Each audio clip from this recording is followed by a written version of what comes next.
If you're like me, you've mastered the basics, but your iPhone still hides game changers. Today, 10 tips I've never covered, from automatically deleting verification codes to locking entire apps. These aren't new, but they may be new to you, and they work on most devices. Let's dive in. Ever find yourself logging into an account from a new or unrecognized device, getting a one-time password? You copy and paste it, then forgot it's still sitting in messages. Let's make sure it's auto-deleted next time, since it can only be used once. Go to Settings, General, Autofill, and scroll to the bottom, and toggle on Delete After Use. This allows your iPhone to delete one-time codes after they're used, giving you a cleaner inbox with less effort. Note that the codes are only deleted if you use the autofill feature by tapping the code above your keyboard. If you manually type the code, the message or email will remain in your inbox. This next feature provides peace of mind, ensuring that your private browsing remains confidential, even if your physical device is in someone else's hands. If you've been shopping for that surprise vacation in a private Safari tab, don't hand over your iPhone until you go to Settings, Apps, Safari, Require Face ID to unlock private browsing. This will ensure that your surprise will not be spoiled and your private tabs are now securely locked away from prying eyes. Speaking of keeping something hidden, here's another tip that might help. If you use your journal app to keep a log of your daily activities, you can certainly make it more private by locking down the entire app. You can do this by long pressing on the app icon, then select Require Face ID, and then tap Require Face ID. Not only will this keep the app unavailable to anyone who has your iPhone, but it will prevent the contents of the app from appearing in Spotlight searches. If you change your mind, just long press it again and select Don't Require Face ID, which will validate with your Face ID and restore it. If you use the Notes app, I think you'll love this next tip. In Notes, type 2 greater than symbols and choose another note.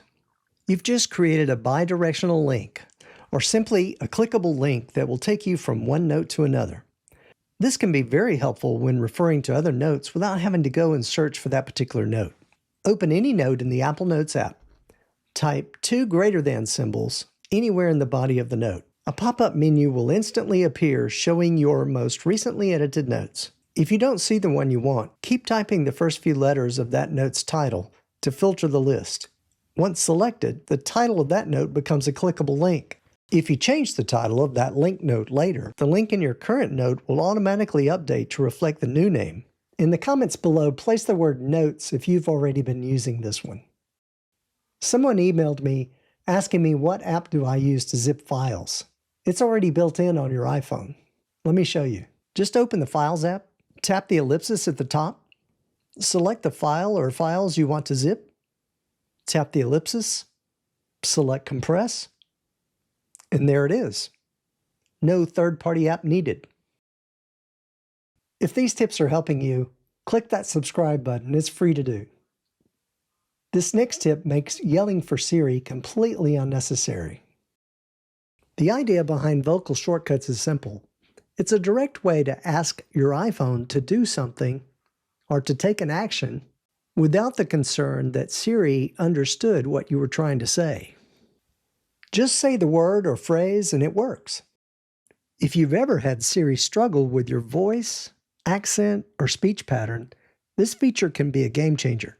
Let's create a vocal shortcut to take a screenshot. To set this up, go to Settings, Accessibility, Vocal Shortcuts, tap Set Up Vocal Shortcuts, tap Continue, then scroll through the actions to find Screenshot and select it.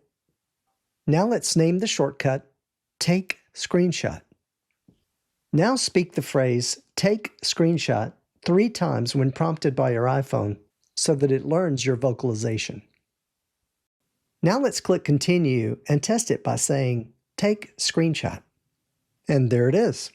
Used thoughtfully, using vocal shortcuts can be incredibly practical or just a lot of fun. If you use your iPhone for video recording and ever notice that the colors shift mid-recording, then this tip is for you.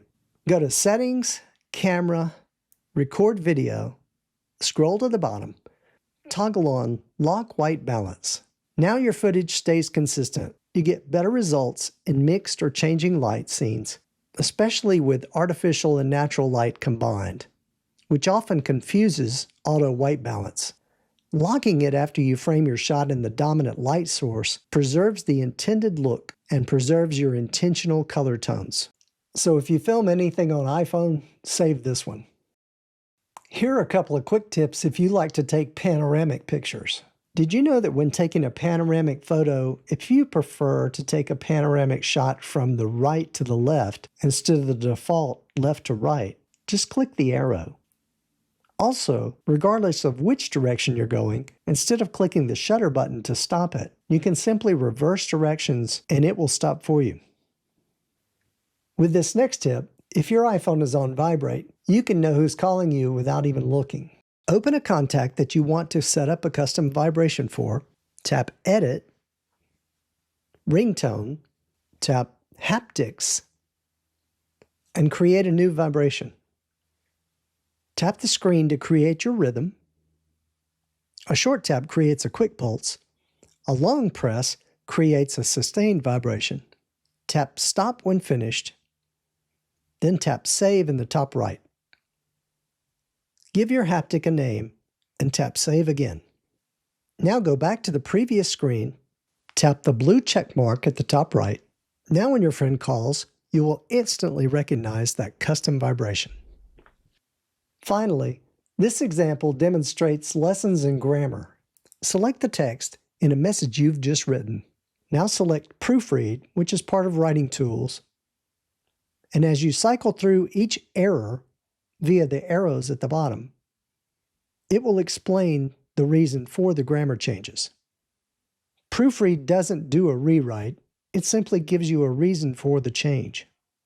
As you select through these, if you disagree with any of the proofread changes, you can simply tap Use Original to keep what you originally wrote. The proofread part of Writing Tools comes in very handy when you're trying to understand why it recommended those specific changes. Be sure to take advantage of this tool, especially when you're composing a long text or email. There you go. 10 iPhone tricks you may have missed. Which ones helped you the most? Let me know in the comments below. I hope these tips are helping you. That's the purpose of this channel. Thank you for all the likes and all the comments. I really appreciate it. If you haven't subscribed yet, it's free to do. Thanks for watching, and I look forward to seeing you next time.